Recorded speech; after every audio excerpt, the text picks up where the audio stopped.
Mhairi Black. Thank you, Madam Deputy Speaker. I just want to start with saying that I'm very proud that Scotland is one of the world's leading LGBTI+ rights countries in the world. And I'm proud that I and the Scottish Government were elected on a manifesto commitment to reforming the Gender Recognition Act in particular. Now, I know that I'm not alone in feeling like ignorance is rearing its ugly head again, but it's our job to make sure that we bring people with us. And the reality is that most folk actually don't know a lot about trans people. They don't know a lot about trans issues or the laws which we are seeking to reform. So I want to use today as an opportunity to take a little heat out of such discussions and explain and answer some of the concerns that people have with regards to the GRA and trans rights more broadly. And firstly, the GRA, the Gender Recognition Act, provides a process for trans people to obtain a GRC, a Gender Recognition Certificate, which is basically the equivalent of getting a new birth certificate, but it reflects who you are. But in order to take part in this process, at first you must pay a £140 fee, you must be over 18, you must not be married, and if you are married, spousal consent has to be given. You must have a diagnosis of gender dysphoria through medical and psychiatric reports. You must prove that you've lived for fully 2 years in your gender, and then you must present this dossier of evidence to a gender recognition panel, which we know from gathering evidence is actually a really redundant system and asks a lot of totally inappropriate and irrelevant questions. So just to talk about a couple of what the problems are with the GRA as it stands. Well, firstly, as I said, the £140 fee, not all folk can afford that. Now, where that cost can be covered in instances of low income, but it doesn't cover the cost of medical and psychiatric reports, which can cost an absolute bomb for a lot of people. This idea that you have to have spousal consent if you're married, that's a medieval kind of rule. To prove that you've lived for 2 years in a certain gender is as redundant as it is hypocritical. I mean, Action for Trans Health warned that this requirement can force trans people to conform to outdated norms of gender and behaviour.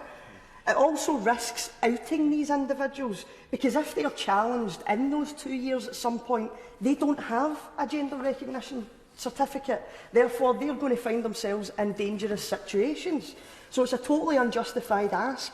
Now, finally, the diagnosis of gender dysphoria being a requirement is absolutely ridiculous, because the World Health Organization removed transgender from the International Classification of Diseases. And just to give a wee bit of, I suppose, another look at this, they removed homosexuality only in 1992. Now, gender dysphoria is defined as distress or discomfort caused by a mismatch between gender identity and that assigned at birth.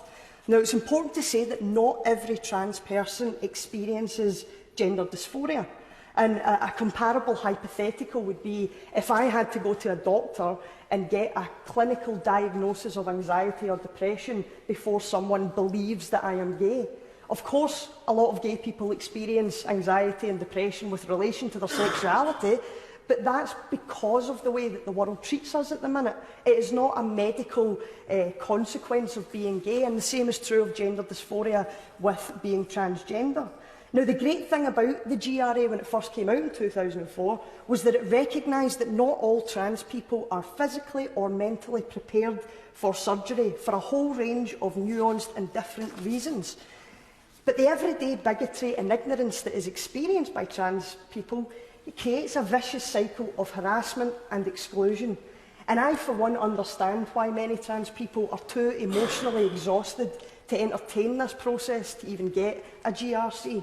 So the reforms that have been put forward in Scotland, and I know that this place is looking at similar reforms, is that an individual would appear in person before a Justice of the Peace to make a statutory declaration confirming the truth of their application and their intention to live in their acquired gender for the remainder of their lives. It's 2 years in jail if it's obtained by fraud.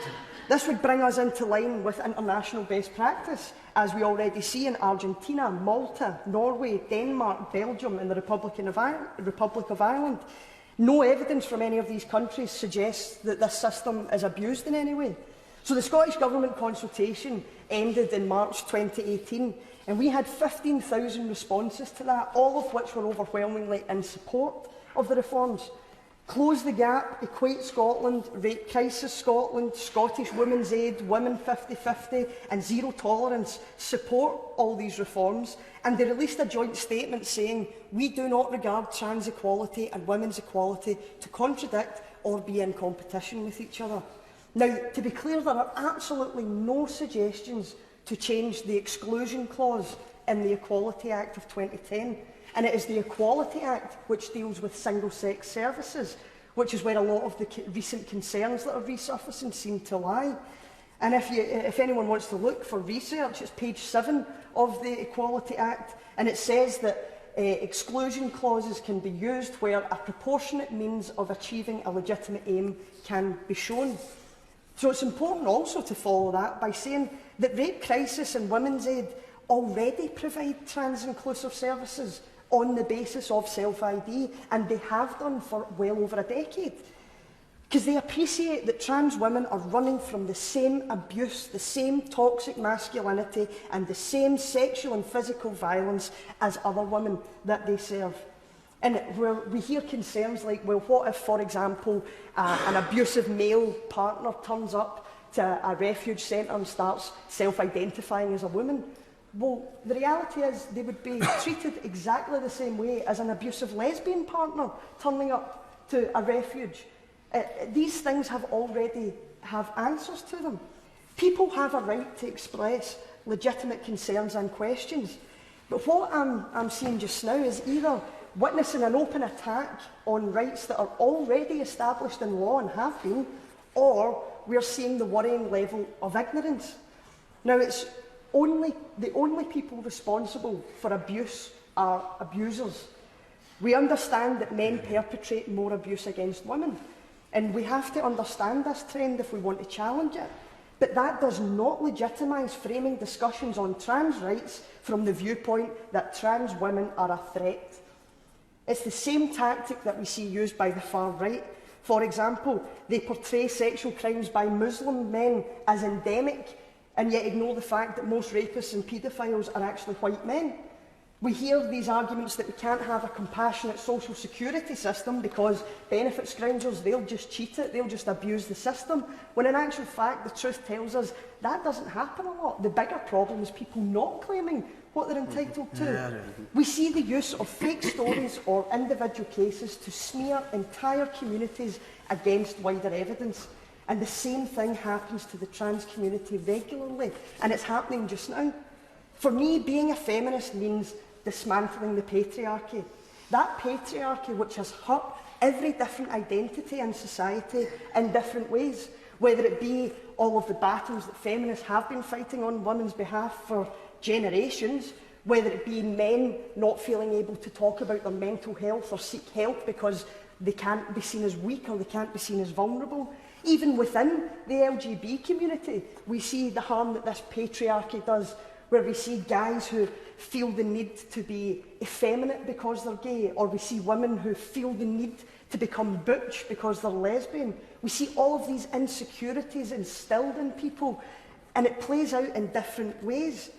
We live in a highly gendered and patriarchal world, and what I think that many are failing to grasp is that it's also an incredibly heterosexual and binary world, and this goes hand in hand with the patriarchy.